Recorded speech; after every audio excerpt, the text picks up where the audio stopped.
We are speaking with Betty Ward and her husband, Ward Kimball. Ward, Betty, did I see that across the first? We're speaking. Doing that. How long?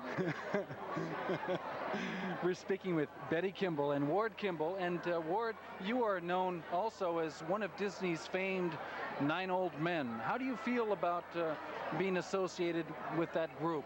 Well, let's put it this way. When Walt first called us the 9 Old Men, we were in our 30s, believe it or not. But today, quite a few years later, I finally feel like one of the 9 Old Men. But he said that because he was 10 years older than most of us, and he hated to face his 60th birthday. So he started calling us the 9 Old Men, if you want to know how that originated. Tell me, you have been associated as a train collector, a toy collector, for so many years. We know that you have this big collection of trains, and big trains, as a matter of fact, real-life trains in your backyard. But you have lately been in contact with airplanes. Right. Everybody accuses me of building a landing strip on our place, and the first guy who comes in, he came in the wrong way. The wind was blowing the wrong. Anyway, I got many calls from all over the country, even kids I remember in grammar school. And my daughter got a call from a person in Rome, Italy, who told her that he saw her father on Rome television explaining the wreck. And the funny part was that all of the U.S. Networks called me retired Disney animation supervisor. However, the anchor man in Rome said, Ward Kimball, retired Hollywood actor. That was the biggest laugh we got out of it. I did see on one of the major news stations they did not relate to you at all as a Disney animator. I guess, does it feel good to be a regular person on the block? Well, I made the Wall Street Journal with it. Tell me, there's so much, since we even last spoke, going on with the Disney Empire. We see Disney studio efforts all around the world. If Disney were alive today, how would he feel? He wanted to create an empire. Well, I don't know. Times change. New guys are doing it. I go over the studio now and know nobody. And that's the big change, that you have to come to a gathering like this to meet old friends. And it's like they used to bring the Civil War veterans into my grammar school when I was a kid. I can remember that, like they bring all the veteran animators here to this honorary banquet. Well, fortunately, the Disney lot in Burbank looks so much the same. It looks the same. They have pretty flowers, but everybody seems to be in a hurry. I go over there and have lunch with one of the publicity men, and I look around, and they're all new faces. Well, that's good. That's the way it should be. How do you feel about coming to these awards every year? It seems as though people in the animation industry pretty much have a good life. They're happy people. They stay with their craft towards the end. Are animators different types of people? Oh, I don't know. I know you're crazy.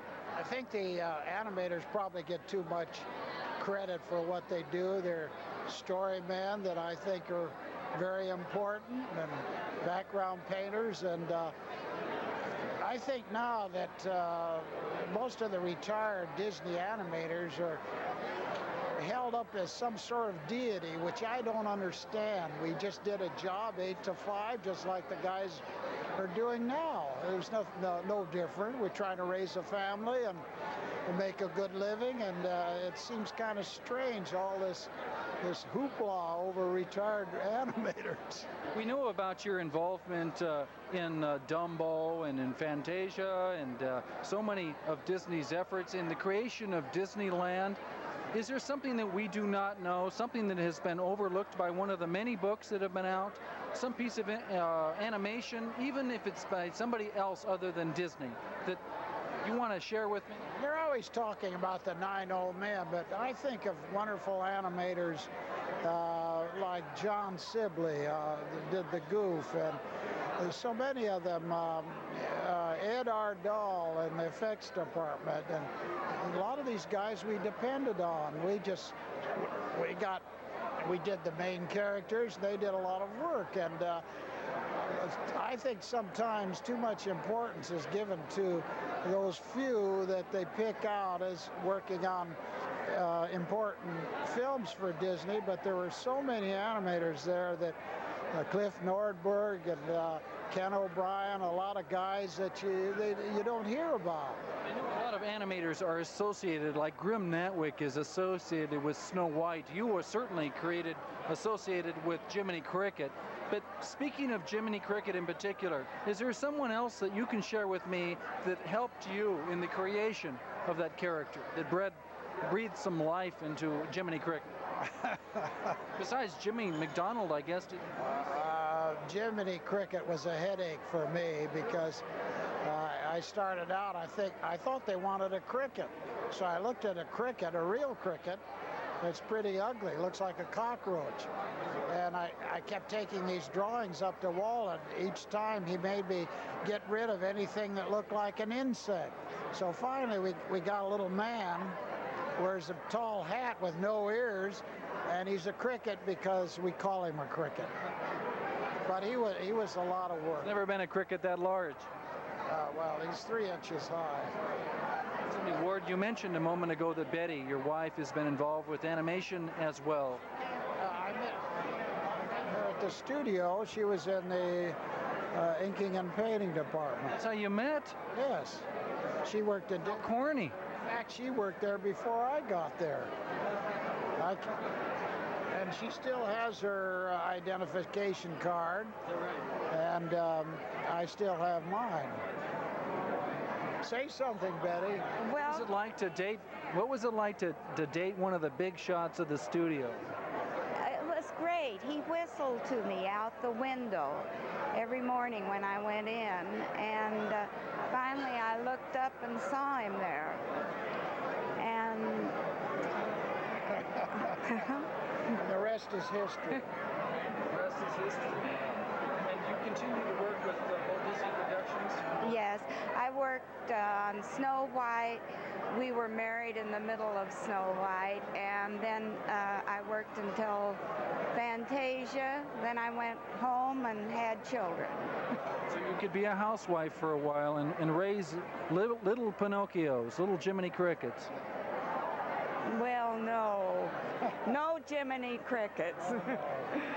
Before we let you go, I've always been fascinated about the train stories, about Walt Disney having a train in his backyard, and you had some influence in getting Walt Disney inspired with trains. Before we let you go, can you talk about that? Well, Walt was always sort of a train fan because he sold papers on a train. I know that when the Great Chicago Railroad Fair took place in 1948, he called me up and said, how about going back to Chicago and spending a week at the railroad fair? And that was a great trip because we went back on the Super Chief. We got to run the locomotives in the morning, all these historical things before the afternoon performances. And we went over to Ford Museum. It was interesting. No one knew what Walt Disney looked like then. That was before television. And we had our pictures taken in the old tintype with the clamps on our head. And I still have those. I treasure those because Walt really had a good time. With your big collection, I overheard on some news source that you felt that you didn't want to give all of your collection to a museum, that you felt that it should go back in the hands of other collectors so they can appreciate them in their collections. Was that accurate? Yes, I'm very familiar with museums. A lot of stuff goes down in the catacombs and the storage, and each new museum director comes in, his wife goes down there and picks out things for the house. So I'm just, when time comes and I'm tired of this stuff, I'm going to start going to flea markets and auctions and so forth, and let other people play with it. I can hear in the background they're beginning to assemble people for tonight's honoree awards. Thank you so much for talking with us.